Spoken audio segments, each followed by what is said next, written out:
이 예배에 참여한 여러분 모두에게 주님의 은혜와 사랑이 함께 하시기를 빕니다. 우리 인생은 쓴맛과 단맛이 다 있습니다.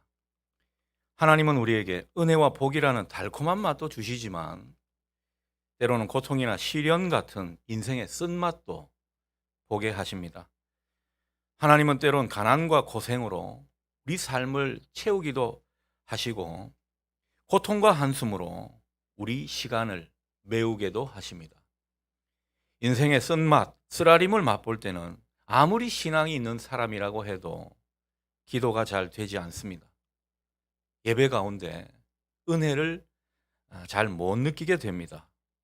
하나님이 우리 기도 안 들으시는 것 같고 하나님이 우리 예배 가운데 함께 하시지 않는 것 같기 때문입니다. 오늘 본문인 애가를 쓴 예레미야도 인생의 쓰라림과 고통을 너무도 잘 알기에 인생을 쓴 숲과 쓸개즙에 비유하고 있습니다. 그 고난, 그 고통만 생각하면 낙심되고 울적한 마음을 가눌 길이 없다는 그런 마음을 표현하고 있는 것이죠. 그래서 예레미야는 18절에서 내가 하나님께 대한 소망이 끊어졌다 이렇게 말하기도 합니다. 그런데 참 희한한 것은요, 그 고통이 채 끝나지도 않았는데 하나님의 사람이 희망을 가지게 된다는 사실입니다. 세상 사람은 쉽게 절망해도 진짜 하나님의 사람은 절망해도 일어서게 됩니다. 소망을 가지게 되는 것입니다. 21절 하반절 보십시오. 그것이 오히려 나의 소망이 되었다. 이렇게 노래하고 있습니다. 인생의 고통과 쓰라림으로 소망이 끊어졌다고 했는데 그러나 이제는 그것이 다시 소망이 되었다면 이 어떻게 이렇게 된 것인가 라는 것입니다. 21절 상반절처럼 고통과 시련에 대한 것들을 마음에 담아 두었기 때문입니다. 마음에 담아 두었다. 여러분, 이 말은 고통의 시간 동안 자신 스스로를 돌아보았다는 그런 뜻으로 해석이 됩니다. 울적한 마음 가운데, 고통스러운 시간 가운데 스스로를 돌아보면서 다시 희망의 싹을 틔웠다는 그런 말이 되겠습니다. 그러고 보면 이 고통과 시련의 시간이 비록 우리를 힘들게 하고 우울하게 만들기도 하지만 그 시간 가운데 스스로 돌아보는 성찰의 시간을 우리가 가지게 되면 다시 희망이 솟고 다시 소망을 가지게 되는 그것을 오늘 말씀에서 확인하게 됩니다. 우리는 고통과 시련의 시간 가운데 스스로를 돌아봐야 합니다. 전도서에도 그런 말씀 나오죠. 형통한 날에는 기뻐하고 곤고한 날에는 자신을 되돌아보라. 그런 말씀을 우리에게 하고 계십니다. 하나님 앞에 겸손해져야 한다는 것입니다. 그리고 하나님 앞에서 성찰하는, 스스로를 되돌아보는 그런 인생으로 나아가라는 것입니다.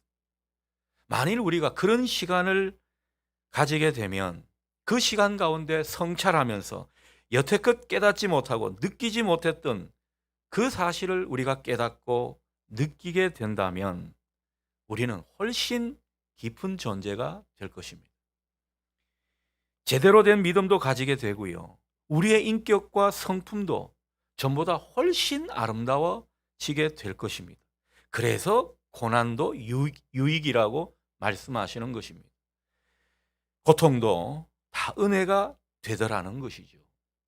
사실 우리는 인생이 뭐 좀 잘 나가거나 별 문제가 없거나 순탄하게 살아간다고 생각하면 스스로 깨닫는 것, 성찰하는 것, 자신을 되돌아보는 것, 이게 잘 안 됩니다.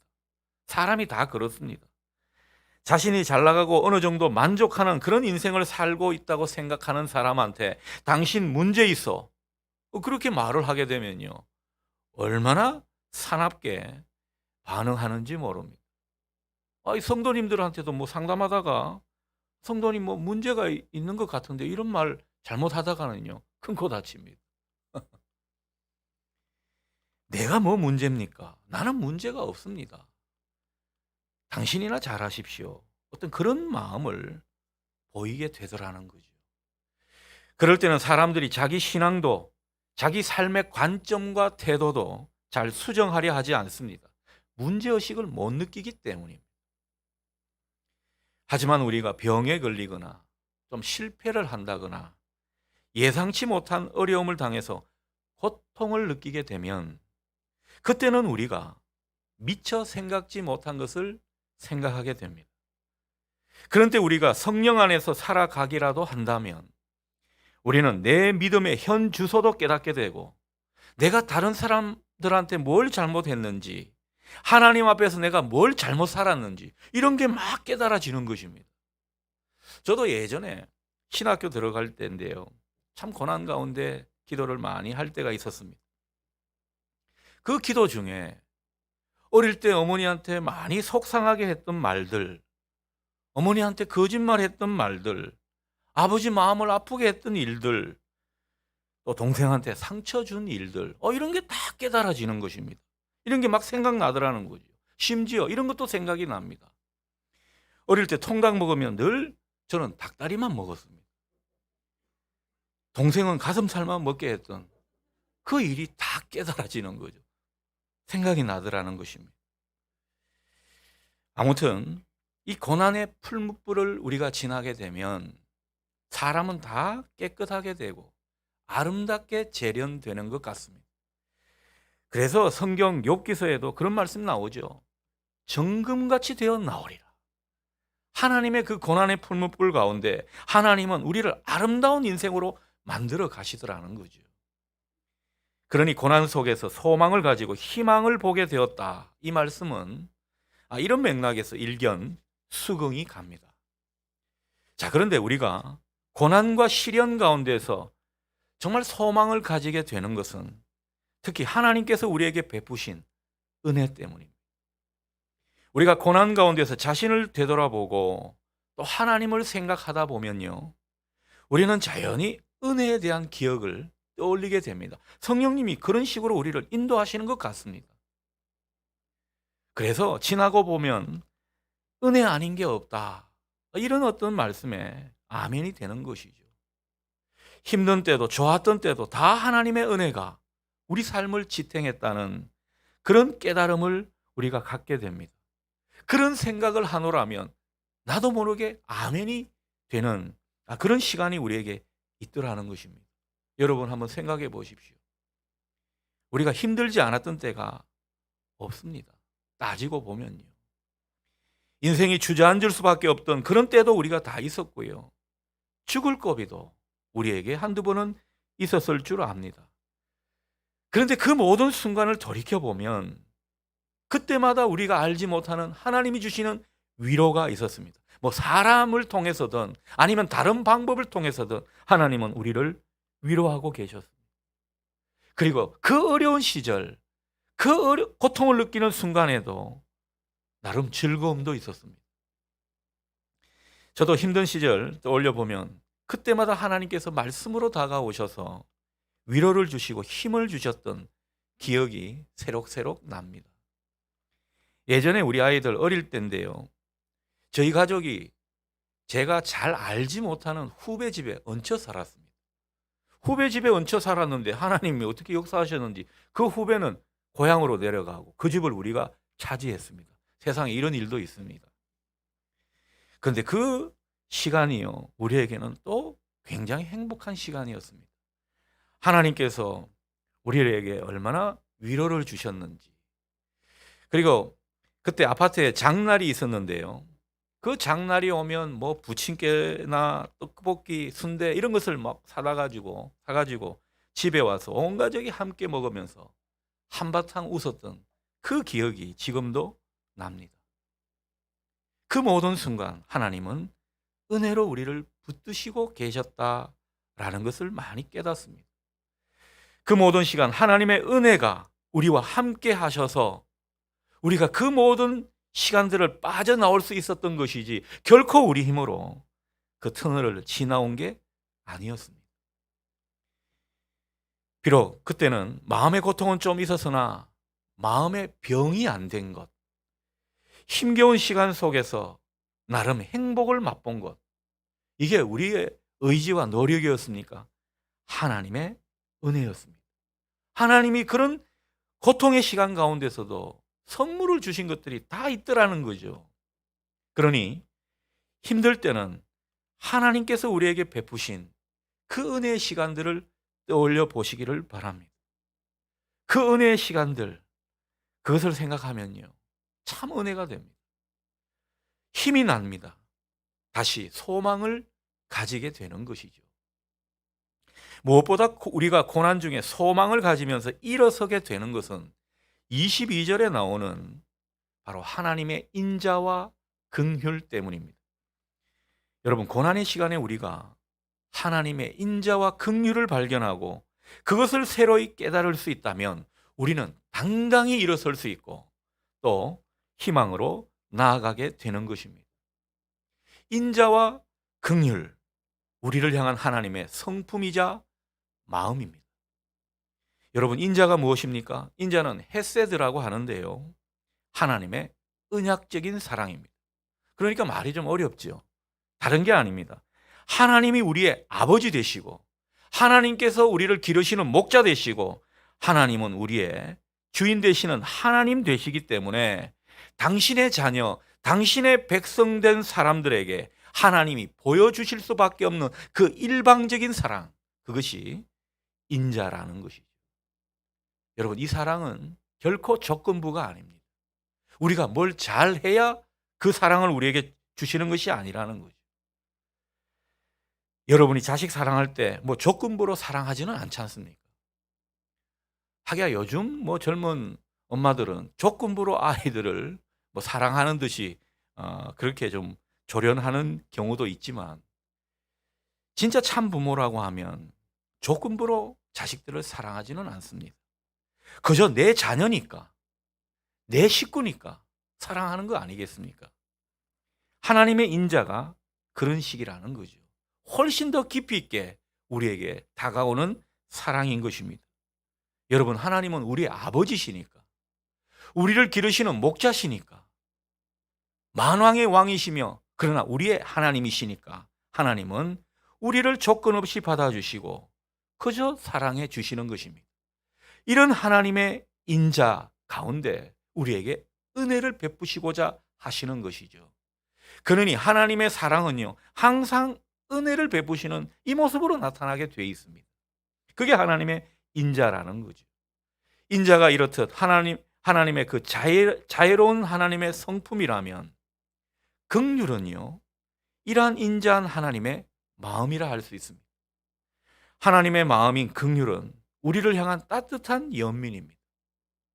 우리를 그저 공감해 주시고 동정해 주시고 함께 동행해 주시려는 그런 하나님의 마음이 긍휼인 것입니다. 중요한 것은 이 긍휼의 하나님의 마음은요, 심판도 얼마든지 은혜로 바꾸실 수 있는 그런 하나님의 마음을 뜻하는 것입니다. 여러분, 하나님이 작정하시고 심판하시겠다, 구약 성경에서 특히 예언서에서 얼마나 많이 말씀하십니까?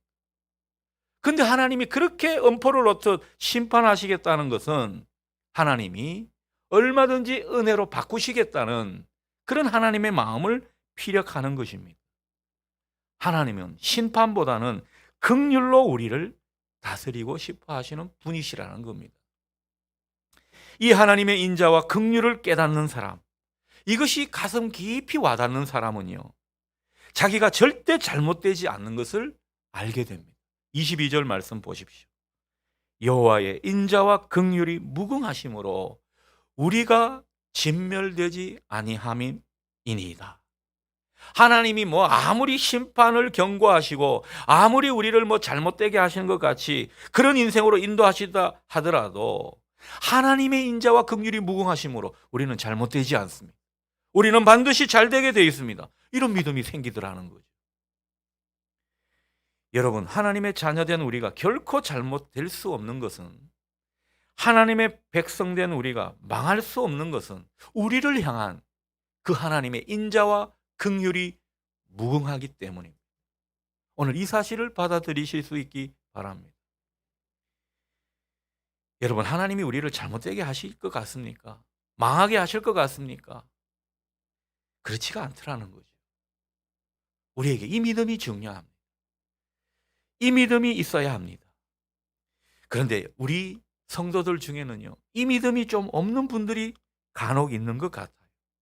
그러니 우리 일이 조금만 잘못돼도 망할 것 같고, 뭐 좀 일이 좀 안 풀리면 우울해하고 울적해하고, 나는 뭐 하나님이 버리셨는가, 이런 어떤 자조와 한탄을 하더라는 것입니다. 그렇지가 않습니다.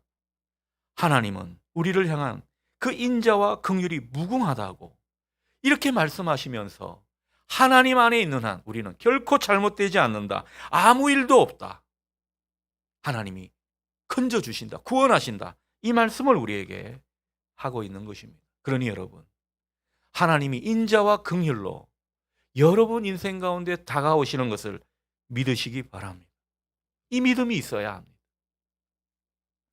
우리를 향한 인자와 긍휼이 있음을 오늘 이 아침 새롭게 믿어지는 이 축복이 여러분 가운데 있기를 소원합니다. 인자와 긍휼이 무궁한 하나님은 날마다 새로운 은혜로 우리에게 다가오십니다. 23절 말씀을 확인하죠. 이것들이 아침마다 새로우니 주의 성실하심이 크시도소이다.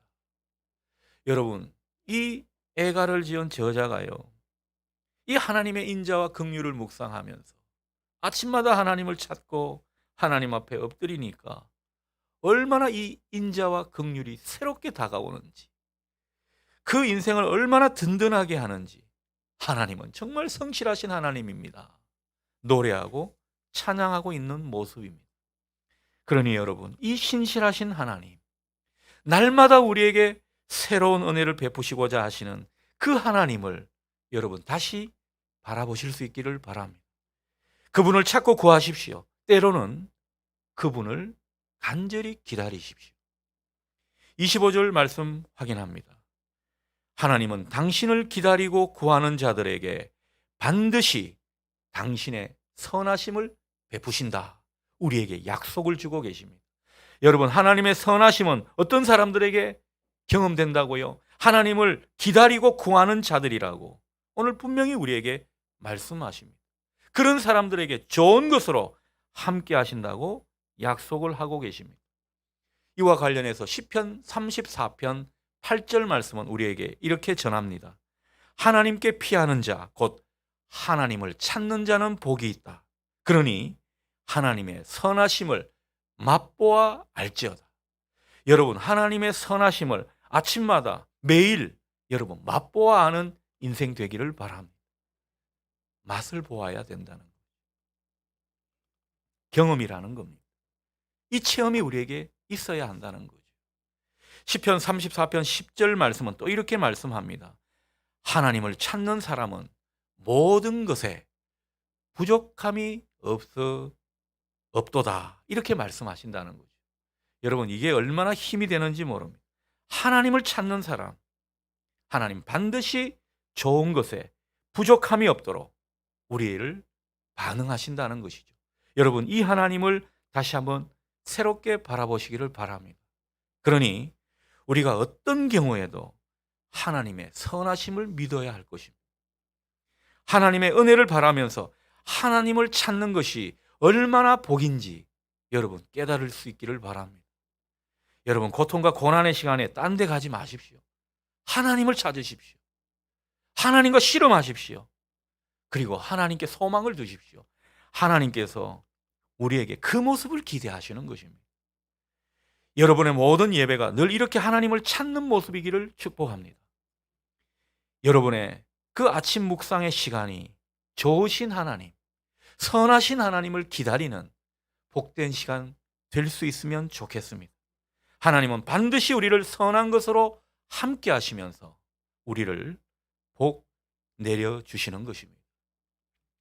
자, 그런데 예레미야는 26절에서 날마다 새로운 은혜를 베푸시는 하나님, 구하는 자와 찾는 자에게 가장 귀한 것을 주시는 하나님을 우리가 기다릴 때는 어떻게 해야 된다 말씀하고 있습니까? 잠잠히 기다리는 게 좋다, 그 말씀을 하고 있습니다. 26절 말씀을 제가 읽습니다. 사람이 여호와의 구원을 바라고 잠잠히 기다림이 좋도다. 참 이 말씀이 힘이 되고 은혜가 됩니다. 저도 참 어려운 시절 이 말씀을 많이 붙들었습니다. 여러분, 잠잠히 기다리는 것이 좋습니다. 조용히 기다리라는 거죠. 침묵하며 그 하나님을 기다리는 것이 좋다, 이런 말씀입니다. 여러분, 왜 이 말씀을 하시는 것 같습니까? 우리가 입을 다물고 하나님을 기다려야, 다른 것 다 제쳐두고 그 하나님을 바라봐야 비로소 하나님이 말씀하시기 때문입니다. 저는 하나님의 음성이 들리지 않습니다. 저는 하나님의 소리를 알고 싶습니다. 이렇게 말하시는 성도님 있는데요. 우선 입을 다물고 하나님을 조용히 기다리십시오. 우리가 입을 닫고 잠잠히, 그러나 간절히 그분을 기다릴 때 비로소 하나님은 우리 속에서 말씀하시는 것을 경험하게 됩니다. 우리 속에서 말씀하시면서 우리를 위해 일을 시작하시는 것이죠. 출애굽기 14장 13절 말씀은 이렇게 우리에게 말씀합니다. 너희는 두려워하지 말고 가만히 서서 여호와께서 오늘 너희를 위하여 행하시는 구원을 보라. 여러분, 우리가 하나님 앞에 잠잠히 기다리지 않고 우리가 설레발칠 때가 많습니다. 하나님이 하실 일을, 하나님이 역사하실 것을 우리가 지레 움직이면서 행동하면서 사람을 붙잡고 실험하기도 하고 여러 가지 내가 해보려고 예를 쓰기도 하고, 그러나 그 결과가 좋던가요? 결코 결과가 좋지 않았습니다. 하나님이 우리에게 당부하시는 것이 바로 이 지점입니다. 잠잠히 하나님만 기다리라는 거죠. 하나님의 선하심을 기다리라는 것입니다.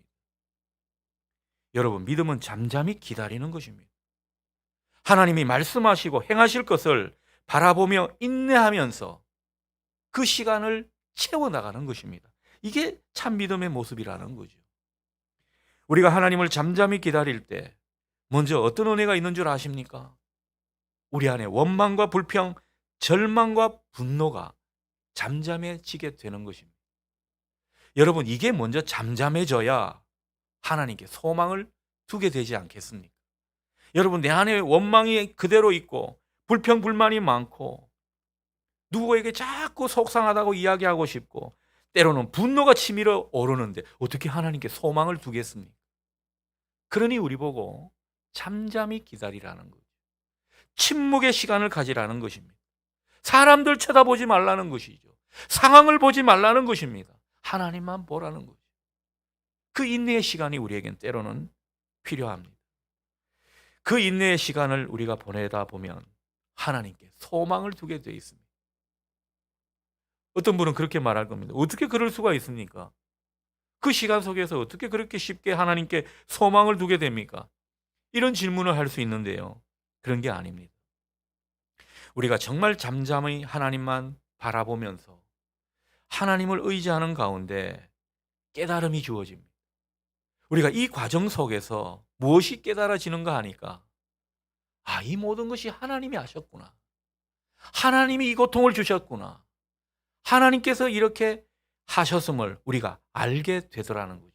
28절 말씀입니다. 혼자 앉아서 잠잠할 것은 주께서 그것을 그에게 메우셨음이라. 이 모든 멍해가, 이 인생의 멍해를 하나님이 메우셨구나. 하나님께서 이 고난, 이 고통을 주신 거구나. 깨닫게 되더라는 거예요. 여러분, 이 깨달음이 때로는 힘이 됩니다. 이 깨달음이 없을 때는요, 여전히 분노하고 원망하게 되어 있습니다. 그런데 멈추어 서서 하나님이 하셨음을 알게 되고 그것을 깨닫게 되면 우리는 이 일은 결국 하나님이 해결하시겠구나. 하나님이 이것을 매듭지으시겠구나. 이러한 깨달음도 주어질 줄 믿습니다. 하나님은 오늘 그 점을 우리에게 말씀하고 있는 것이죠. 놀라운 것은요, 이 깨달음이 시작되는 그때부터 구하고 찾는 자에게 선을 베푸시는 그 하나님의 인자와 긍휼이 새롭게 경험된다는 것입니다. 이 성경에서 말씀하고 있는 이 인자와 긍휼이 내 삶 속에서 새롭게 경험되더라는 거죠.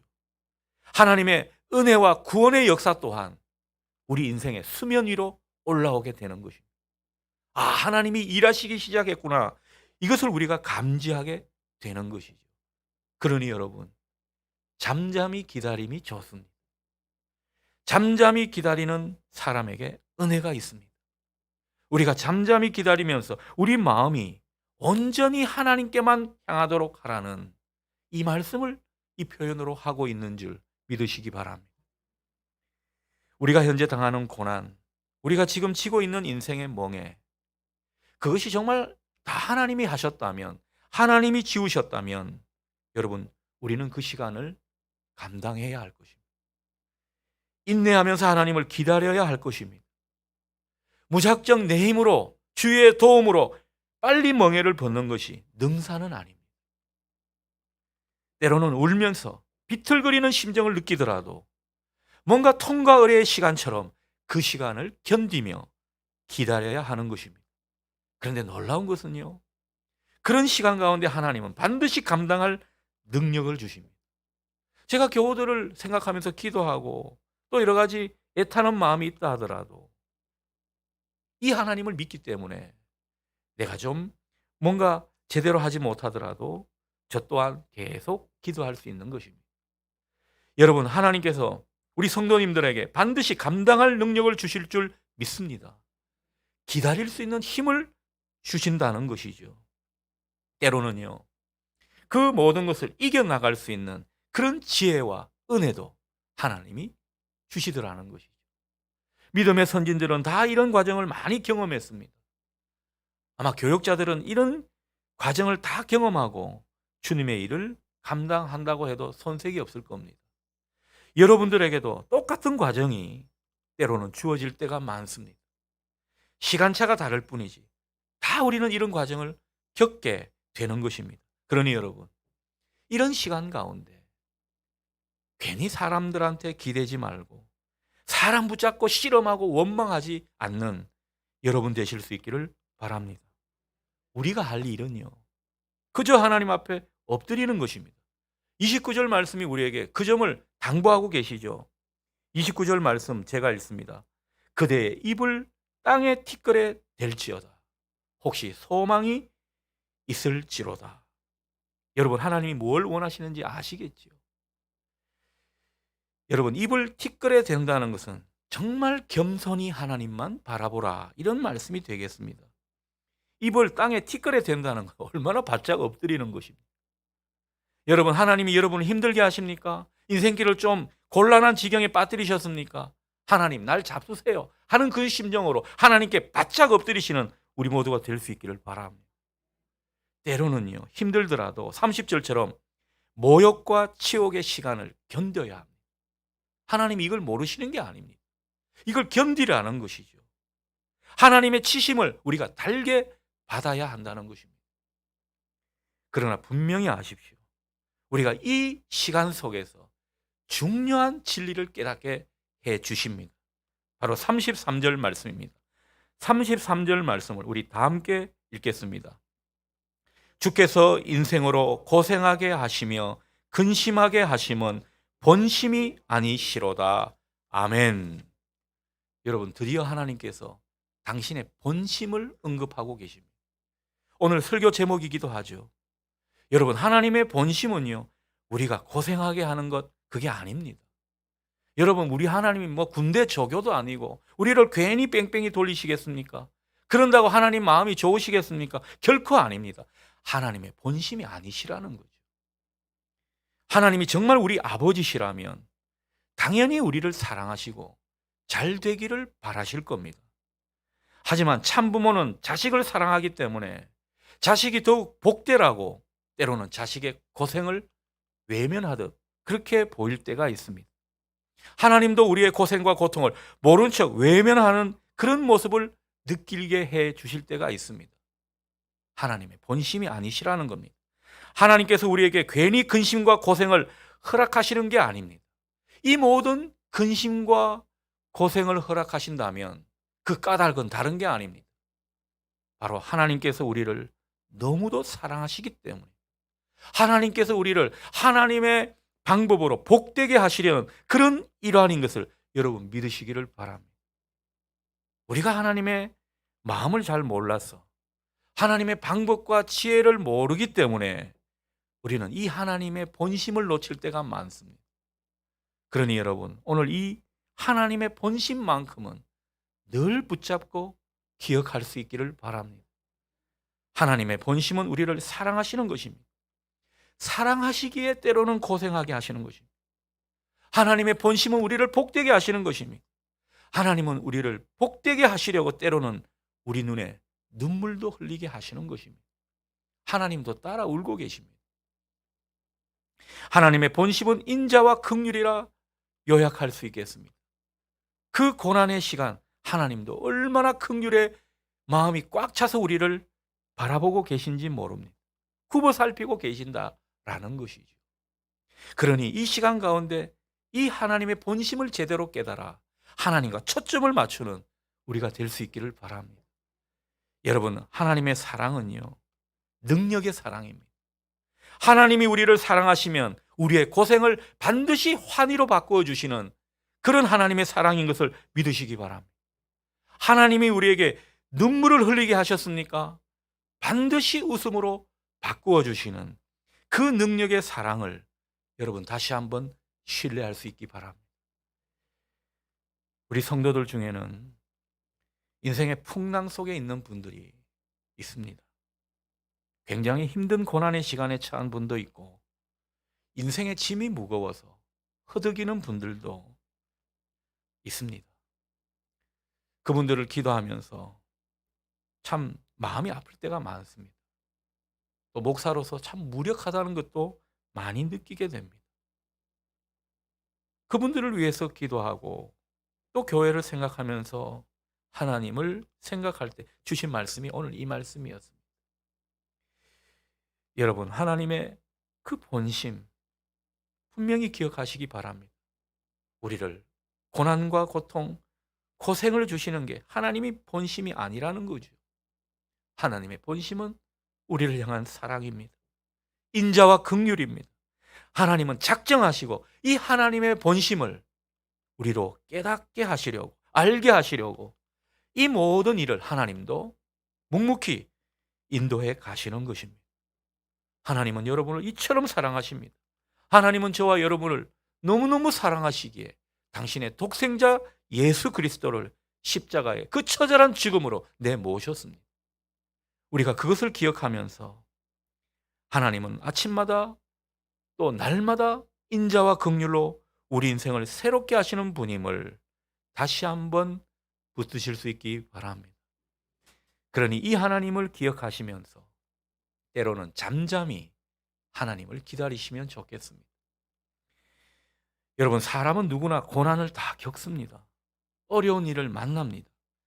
다 정도의 차이는 있지만은 가만 보면 고통 없는 인생이 없습니다. 그러나 하나님은 우리를 고통 없는 그런 인생길로만 인도하시는 것이 아닙니다. 때로는 풍랑도 만나게 하시고 광야길도 걷게 하시고 정말 하나님이 예기치 않은 그런 일로 우리를 당황하게 하실 때도 있습니다. 그러나 그 가운데 하나님의 본심을 알고 그래서 하나님을 다시 한번 신뢰하고 그 사랑을 믿는다면 우리는 고통 속에서 또 인생의 우여곡절 속에서 좌절하지 않을 것입니다. 다시 일어설 수 있습니다. 주저앉은 자리에서 우리는 일어서서 주님이 이끄시는 새로운 세계로 나아가게 될 것입니다. 물론 중간에 방황도 하죠. 하나님께 약간의 반항도 하기도 합니다. 그러나 이내 정신을 차립니다. 말씀을 통해 내 자신의 삶을 되돌아보게 됩니다. 그리고 새로운 깨달음으로 나아가고자 합니다. 성령께서 이 모든 과정을 인도해 가시는 것입니다. 여러분, 서양 속담에 냇물에서 잔잔한 돌들을 치워버린다면 냇물은 노래를 잃어버린다, 이런 말이 있습니다.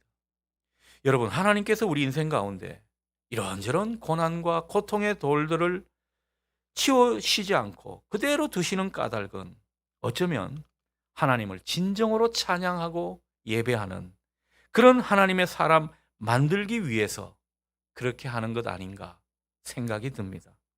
절망과 고통 속에서 우리를 구하는 것은 하나님에 대한 신뢰입니다.